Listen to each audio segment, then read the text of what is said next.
Bonjour tout le monde. Alors voilà, un cours qui n'a rien à voir avec la paracha, mais qui a à voir avec la situation, à savoir la rédemption finale. Alors vous allez entendre un cours, et je peux vous garantir que ce cours-là, vous ne l'entendrez jamais nulle part. Euh, Très très grand secret par rapport à la rédemption finale, aux événements qui sont en cours, et le processus de la Géoula, qui a commencé déjà il y a bien longtemps, qui a déjà commencé à partir du moment où le temple, le deuxième temple, a été détruit. Ce que vous allez entendre est un cours j'ai eu l'autorisation de le faire par un des plus grands maîtres en Kabbalah d'Israël. Je peux dire son nom, le Rav Tidar de Kochav Yaakov, qui est un maître incontesté dans le domaine. C'est pas un Mekoubal qui reçoit du monde. À ses cours viennent des rabbis, pas des raves, des rabbis, des Mehacharim, viennent des Mekoubalim. Voilà, et j'ai la chance de pouvoir l'approcher. Quelqu'un de très gentil, très simple. Euh, Rien de mystique au niveau de l'approche. Quelqu'un de très, on va dire, très normal, et c'est ça, justement, sa grandeur. Alors voilà, il faut comprendre que l'exil d'Israël est appelé aussi Laïla, est appelé la nuit. Elle est appelée la nuit, tout simplement. C'est très simple à comprendre, puisque c'est une période dans l'histoire juive obscure. Maintenant, on est tellement habitué à l'obscurité qu'on n'est plus conscient qu'on est dans l'obscurité. Donc les gens se sont habitués à l'exil, à tel point qu'il y a des gens aujourd'hui, je parle des gens, je parle de juifs, dans le monde entier, que ce soit en Eretz Israël ou ailleurs, même les gens religieux, qui ne ressentent pas l'exil, qui sont à la limite bien dans leur petit judaïsme, dans leur petit train-train quotidien, on en parle souvent, et ils ont oublié que déjà vivre en dehors de la terre d'Israël, c'est un gros problème. Et un jour, je ferai un cours sur des sources, pas du monde sioniste, pas de la Torah du Rav Kook, qui est une Torah très Eretz Israël, mais des plus grands maîtres du monde orthodoxe, de la génération, et même celle d'un peu avant, qui parlent de l'obligation de vivre en Eretz Israël, plus que jamais. Alors évidemment, il y a des gens qui disent oui, regarde comment c'est en Israël, il y a une dictature, waouh, je préfère rester en France. Hein. Si vous êtes religieux et vous parlez comme ça, il faut vraiment que vous vous réveillez. Les autres n'ont pas reçu d'éducation juive, n'ont pas reçu d'éducation de Torah, donc à la limite sont pardonnables. Mais quelqu'un qui est dans la Torah, qui dit être dans la Torah, et qui pense autrement, qu'il étudie le Talmud, qu'il étudie les maîtres d'Israël, et il comprendra qu'il est dans l'erreur, et c'est même plus qu'une erreur. C'est même pas une erreur, c'est fondamental. Enfin bref. Le débat est clos, puisque de toute façon, très souvent, ça amène, on va dire, des conflits. Et ce cours-là n'est pas un cours pour le conflit, évidemment, mais tout simplement pour ouvrir les yeux sur une situation et, on va dire, enlever une écorce sur l'obscurité qu'il y a et expliquer pourquoi la rédemption se passe comme elle se passe. On sait, par tradition, que l'obscurité, c'est une lumière, très très grande lumière. Pourquoi c'est une obscurité pour nous? Tout simplement parce que nous ne la comprenons pas. Nous n'arrivons pas à accéder, on va dire, à sa source. Sa source, c'est le monde de Hatzilut, même plus parfois, ça peut être même au niveau de Keter. Ça veut dire quoi, Hatzilut et Keter? Pour ceux qui ne savent pas, tout simplement, ce sont des mondes supérieurs, très très très très proches, si on peut dire, du divin, réalité divine, même si le divin lui-même, on sait très bien qu'on ne sait pas ce que c'est, mais ce sont des mondes où il n'y a pas de mensonge, où tout est émette, il n'y a pas ni à droite ni à gauche, on va dire, de possibilité de éventuellement dire que une chose peut être comme ça ou une chose peut être autrement. Non, c'est le émet pur. Il n'y a pas de victoire comme en hébreu, il n'y a pas de discussion sur la chose. C'est un monde propre de tout ce qui est possible et inimaginable au niveau de la création. Donc on vient de dire que la plus grande des lumières, c'est l'obscurité. On en a déjà parlé dans d'autres cours. D'ailleurs, c'est pas pour rien que, bizarrement, Yaakov est attaché à la nuit, à savoir à la tfila de Harvit. Or, la nuit, dans le judaïsme, on l'a déjà dit, est le début du jour. Et le début du jour au niveau spirituel. Un jour commence le soir. Shabbat commence vendredi soir et pas samedi matin. Donc on voit que c'est très bizarre puisqu'en fait, la première prière, en principe, c'est Abraham avec Shacharit. La deuxième, c'est Yitzhak avec Mincha. Et la dernière, c'est Arvit avec Yaakov. Pourtant, on a reçu que par tradition, par la Torah elle-même, Vaye Erev, Vaye Boker, d'abord il y a la nuit, et après le jour. D'abord l'obscurité, Erev, et après le matin, la lumière. Donc pour conclure, sans trop rentrer dans les détails, l'obscurité est une grande lumière qu'on ne comprend pas.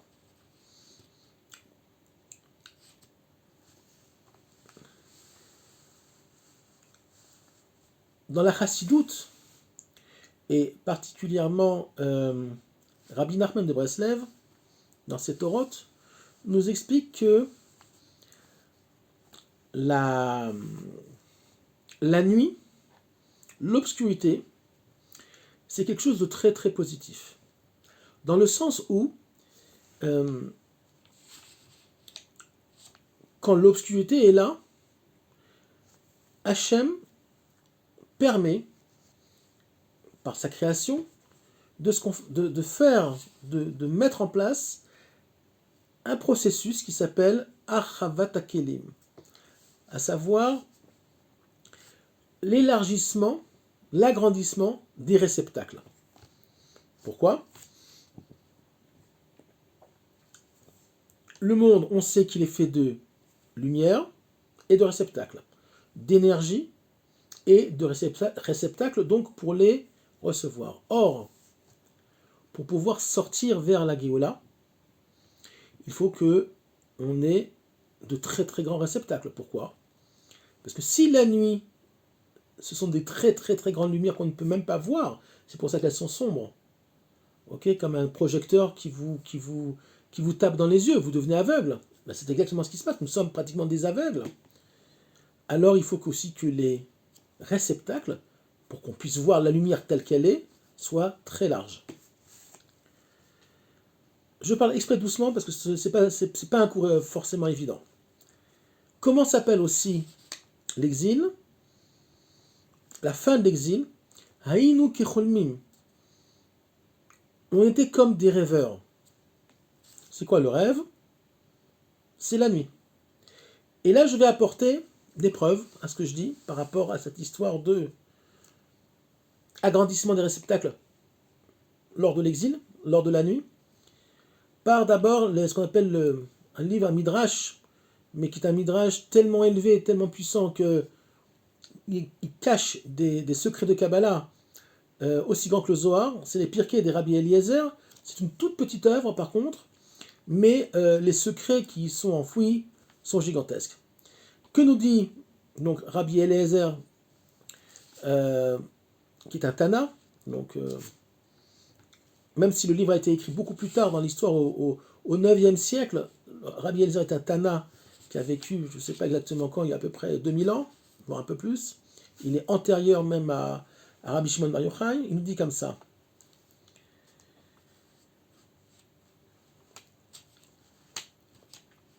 Avant Matan Torah, avant qu'on reçoive donc le don de la Torah, qui est la plus grande lumière qu'il n'y a jamais eu dans l'histoire de l'humanité, il est écrit comme ça, Vayishnu Israël ad shte shaot. Am Israël dormait, avant Matan Torah, a dormi 2 heures. Pourquoi? Parce que Am Israël, quand il est sorti d'Égypte, n'était pas encore prêt. Même s'il y a eu l'ouverture de la mer Rouge, etc., ils étaient presque prêts pour recevoir la Torah, pour recevoir cette très très grande lumière. Mais il manquait encore quelque chose. Il manquait justement cette obscurité due, vous allez comprendre, c'est extraordinaire, due au sommeil. Donc Moshe Rabbeinu a dû les réveiller. Réveillez-vous. Il va y avoir Matan Torah. Mais c'est pas un réveillez-vous. Ils n'ont pas dormi pour le kiff. Ils ont dormi justement pour... Hachem les a fait dormir pour élargir leur réceptacle.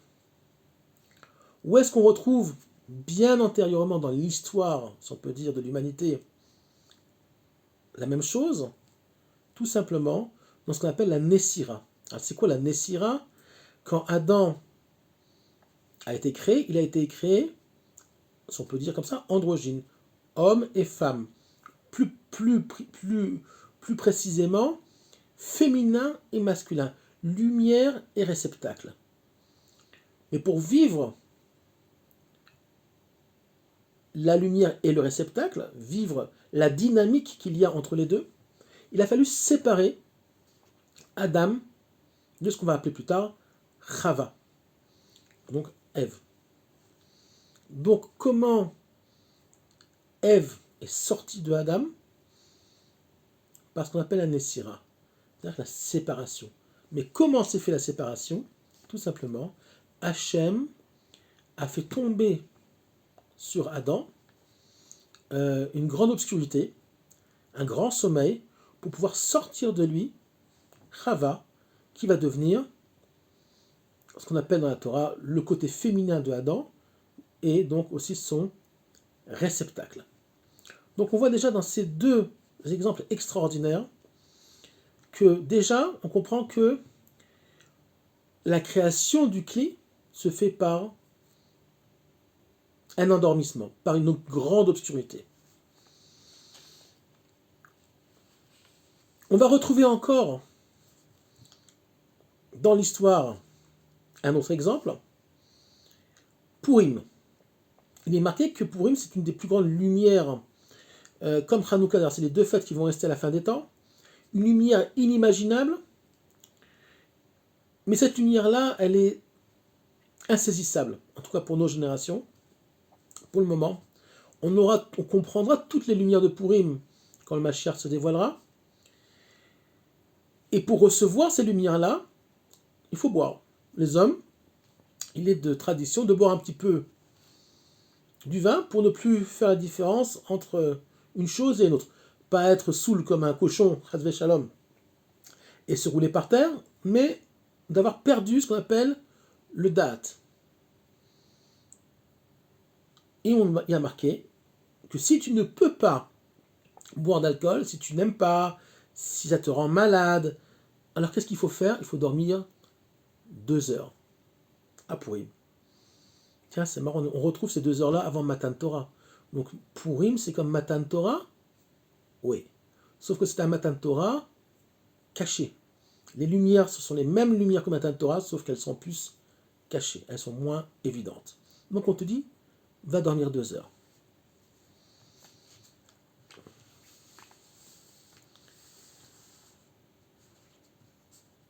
Pour qu'il y ait cette, on va dire, cette possibilité d'agrandir donc les réceptacles pour la grande lumière qu'il doit y avoir, comme Matan Torah ou Purim, il faut qu'il y ait ce qu'on appelle Siluk Adat. Siluk Adat, c'est tout simplement que ta conscience, pas date dans le sens connaissance, mais ta conscience, quand je suis réveillé, je suis conscient, je suis dans le conscient, il faut qu'elle te quitte. Il faut que tu rentres dans le monde de l'inconscient. Pourquoi? Parce que l'inconscient, il est passif. Et à partir du moment où tu es passif, tu n'es que dans un mode recevoir. Donc les lumières, tant qu'on est en exil, les lumières de la Géoula, pour le moment, nous les recevons, si on peut dire comme ça, que par le sommeil. C'est quoi l'exil lui-même? Aïnou Kecholmim. C'est un grand sommeil. Nous sommes dans l'obscurité de la nuit. On est dans l'Aïla. D'où vient David Améler? D'une très grande obscurité. Melech HaMashiach, il vient d'une grande obscurité. Quelle obscurité?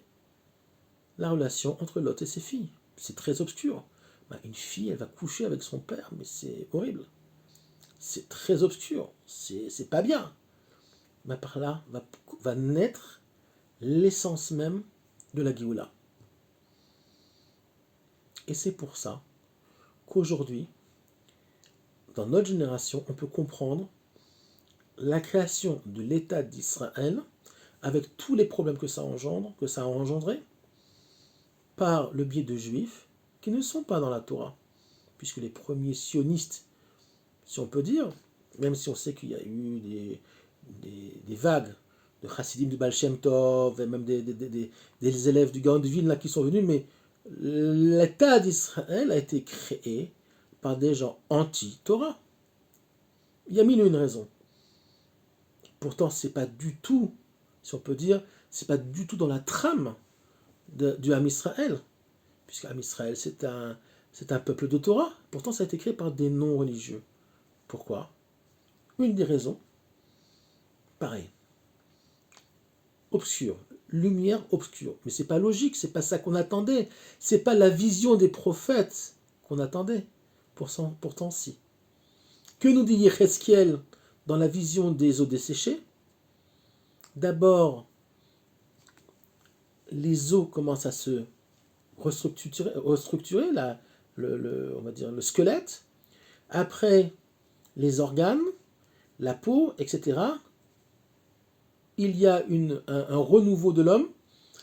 On est passé d'os desséché à un corps humain. Et après seulement est rentré, il y a marqué noir sur blanc, allez voir, dans Yechezkiel, le Ruach, à savoir, si on peut dire comme ça, la Torah, le côté spirituel de l'homme. Ruach est devenu donc vivant, mais pas que vivant, il est devenu aussi vivant en tant que ce qu'il doit être. C'est exactement ce qui est en train de se passer actuellement. La vision des eaux desséchées de Yechezkiel commence par un cimetière qui est très obscur, puisque le corps lui-même est enterré, donc il est sous terre, donc dans un endroit obscur, et de là va sortir la vie. De l'obscurité du cimetière va sortir la vie. De l'obscurité de Auschwitz va sortir l'État d'Israël.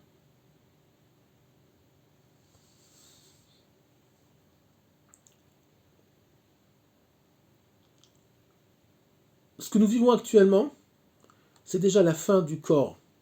D'ailleurs, vous voyez qu'en Israël, particulièrement, mais pas que, mais dans le monde entier, il y a une espèce d'obsession sur le coaching du corps. On fait beaucoup de sport, on fait attention à ce qu'on mange, etc.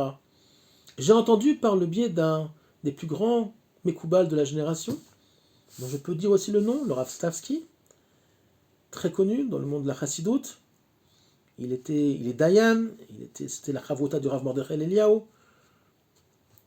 qui disait que il ne faut pas prendre à la légère cette histoire de on veut être en bonne santé, on veut avoir un corps sain, on veut être des gens musclés et beaux. C'est pas du tout quelque chose de... On va dire, c'est quelque chose de très spirituel. C'est quoi? Alors évidemment, il ne faut pas en faire une obsession et que ça soit ça le but. Mais dans l'inconscient collectif, il y a une volonté de réparer le réceptacle, à savoir le corps. Le corps doit être beau et en bonne santé pour recevoir les lumières de la Géoula. C'est extraordinaire. C'est dans l'inconscient collectif. Le Mashiach rentrera pour ceux qui n'auront pas eu le mérite d'être éveillés, le roi. Le mieux, c'est d'être éveillé tout le temps. C'est ce qu'on appelle Prinata Tzadik dans la Géoula. Le Tzadik, c'est quoi? C'est pas forcément le Tzadik de Me'acharim ou de Bnei Brak ou de Merkaz Harav ou je ne sais pas d'où. C'est pas ça le Tzadik. Le Tzadik, c'est Umishima Tzdik et Kiyumo. C'est celui qui va donner donner une bonne raison, qui va justifier sa venue dans ce monde-là. Éveillé. Mais le collectif est endormi.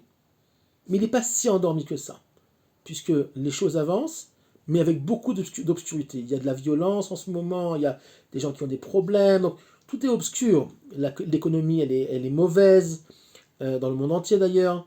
Les gens ont du mal, il y a des gens qui souffrent il y a le virus, il y a plein de choses. Tout le monde est entre la vie et la mort, si on peut dire. On est tous, quand je dis la mort, c'est pas forcément la mort physique, mais c'est aussi la mort économique, puisqu'il y a marqué dans la Torah que quelqu'un qui est pauvre, il est considéré comme mort.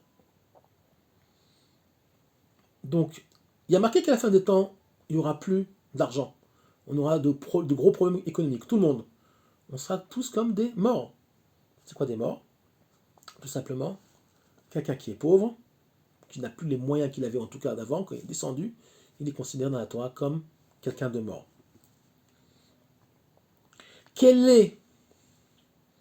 Par où va venir le réveil?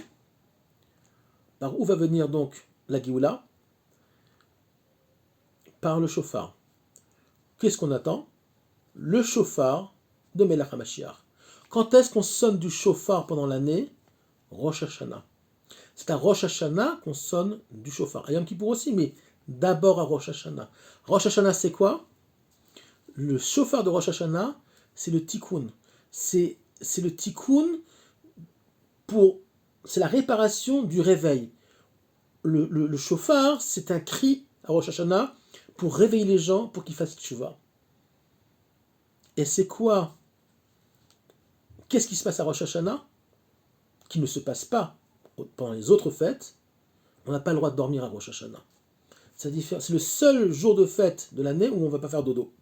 Même on a bien mangé, tout, on est crevé, on a envie de dormir. La tuila, elle a été longue. Non, on te dit, évite de dormir au moins le premier jour. Pourquoi? Reste éveillé. Reste éveillé. Deviens tzaddik. Puisque seul pendant l'exil, le tzaddik est éveillé. Quand je dis le tzaddik, ça peut être vous. C'est pas forcément le tzaddik de la génération. Donc qu'est-ce qu'on vient d'apprendre? Que finalement l'obscurité qu'il y a, elle n'est pas si négative que ça. Alors oui, concrètement, c'est difficile parfois à vivre. Mais en fait, on se rend compte que cette obscurité-là est là pour faire agrandir, pour faire d'abord provoquer ce qu'on appelle siluk adat, nous rendre inconscients, enlever la conscience. Je parle de Klal Israël, je ne parle pas des tzadikim ou des gens qui sont éveillés. Mais la plupart des gens ne sont pas éveillés, même les gens qui sont dans la Torah. Puisque si les gens étaient vraiment éveillés, ils hurleraient au Mashiach du matin au soir, ce qui n'est pas le cas. Les gens vont travailler, ils font leur petite fila, leur petite cacheroute, leur petit Shabbat, et puis ça s'arrête là. Ils font on veut Mashiach, non, mais ça s'arrête là. Éveillé, c'est pas ça. Et c'est éveillé, c'est de tout le temps, c'est le Rabbi de Lubavitch éveillé. Okay? Ou alors des gens qui sont pas forcément le Rabbi de Lubavitch, mais aussi des gens qui sont tout le temps dans le inyan du réveil du Ham Israël. Donc qu'est-ce qu'on vient d'apprendre? Que la nuit, c'est le moment où le date, la conscience, nous quitte. On devient des réceptacles. On est passif. Comme devant une télévision, l'avdil. Mais qu'est-ce qui se passe devant une télévision? Vous êtes passif. Vous ne faites que recevoir. Ben là, c'est pareil. La nuit, vous dormez et vous êtes passif. Vous recevez. Donc vous êtes dans le monde de l'inconscient. Quel est, dans l'histoire du monde, le seul moment où on a pu, on va dire, être au niveau du conscient et de l'inconscient en même temps? Il y a eu un moment, c'est pas Matan Torah. Matan Torah, on était réceptacle. On a été dormir 2 heures avant et on a reçu toutes les lumières. Donc on était comme ça. que en les Kabel. On n'a que reçu. Par contre, il y a eu un moment dans l'histoire où on a été à un niveau de Triat Hametim, c'est l'ouverture de la mer Rouge. Il y a marqué à Itgalia, à Itkassia Afra le Itgalia. Ce qui était caché est devenu découvert, a été découvert. La mer, qui est aussi la Torah, le symbole de la Torah, s'est ouverte. L'inconscient s'est mis au niveau du conscient. C'est exactement ce qui va se passer pendant la Géoula Shema. Qu'est-ce qui a marqué quand on lit donc Kriyat Yam Souf? Az Yashir. Az Yashir. Bnei Israël. Moshe Bnei Israël. Az Yashir Moshe. Au futur, il y a marqué. C'est-à-dire qu'en fait, quel est le rapport entre l'ouverture de la mer Rouge et le tkiya du chauffard qu'il va y avoir lors de la Géoula Shlema, quand le Mashiach va se dévaler? C'est que le conscient et l'inconscient vont se mettre au même niveau. Pour le moment, nous sommes encore, en tout cas pour la plupart des gens, en sommeil. Il y en a qui sont plus ou moins éveillés. Ah ouais, non, moi je suis éveillé. Non, tu n'es pas si éveillé que ça. Tu es encore un petit peu en train de dormir. C'est pas grave. Pourquoi? Parce que Hachem nous prépare au nouveau don de la Torah. Alors c'est pas qu'il va y avoir un don de la Torah comme au Mont Sinaï, c'est pas ça que ça veut dire. Mais tout simplement au grand réveil. Au grand réveil, comme il y a eu un matin de Torah, comme il y a eu aussi, même si ça a été un réveil où on était passif, il y a eu un grand réveil, puisque qu'est-ce qui s'est passé aussi pendant le matin de Torah? Il y a eu un grand chauffard, très fort. Il y a eu des colottes, il y a marqué des colottes, un grand chauffard, un énorme bruit qui les âmes ne supportaient même plus, les âmes sortaient du corps, tellement ils avaient peur de cette... Pourquoi? Pour les deux premières paroles, les deux premiers commandements, les gens mouraient, et à chaque fois les âmes elles revenaient, il y a des anges qui ramenaient les âmes dans les cœurs, parce que les gens, même malgré la préparation, c'était trop. Donc après les 8 autres commandements, c'est que Moshe qui les a reçus. Il y a eu apparemment, ils ont vu des choses, mais beaucoup moins fortes au niveau des énergies que les deux premiers. Pourquoi? Parce que même à Matan Torah, malgré la préparation, l'ouverture de la mer Rouge et les 2 heures de sommeil qui étaient là pour élargir les capacités de recevoir, c'était encore pas assez. Ça a été d'ailleurs les 2 heures que Am Israël a dormi avant Matan Torah correspondent aussi aux 2 commandements qu'ils ont reçus de façon complètement éveillée, et le reste ils n'ont pas reçu directement, c'est Moshe qui a reçu. Et c'est un rapport aussi aux bêtes de Bereshit. Donc je vous ai balancé d'énormes secrets de Torah. Je ne sais pas si vous vous rendez compte d'où ça vient. Même moi j'ai du mal à me rendre compte de ce qui a été dit ici. Revoyez le cours s'il le faut. C'est un cours très spécial. Je pense que c'est le cours le plus spécial que j'ai fait jusqu'à présent. Je finis. Je fais juste une conclusion parce que je sais que c'est un petit peu compliqué. L'obscurité de la situation actuelle n'est pas quelque chose de négatif. C'est aussi pour nous préparer au grand réveil, donc à la Tardema, au Silukadat, le fait qu'on ne soit pas complètement conscient de ce qui se passe, pour qu'on puisse, oui, arriver à un niveau de conscience très élevé, où l'âme et le corps seront au même niveau, puisqu'il y aura Triat Hametim, à savoir que n'oubliez pas une chose, c'est que le dévoilement du Mashiach va être suivi par la résurrection des morts, où l'inconscient et le conscient vont être au même niveau, comme pendant l'ouverture de la mer Rouge. Az Yashur Moshe Ubnei Israël. Voilà. J'espère que j'ai été clair. J'espère que vous avez apprécié. Alors, ce cours-là particulièrement, partagez-le. Mais alors, partagez-le comme jamais vous l'avez partagé dans votre vie. Parce que c'est un cours qui touche à la situation actuelle, qui peut éveiller les gens, et qui peut permettre aussi aux gens qui sont moins éveillés de s'éveiller un petit peu, ou au moins comprendre qu'il ne faut pas rentrer dans une dépression, que tout est pour le bien, et que Bezrat Hashem bientôt, on va être tous réveillés par le son du grand chauffard, le chauffard du Mashiach. Alors c'est pas forcément un chauffard tout, ça sera aussi apparemment, mais pas forcément. Le chauffard veut dire aussi dans la Kabbalah, c'est une métaphore pour un grand événement. Voilà. Je vous souhaite donc une bonne journée à tous. À très bientôt.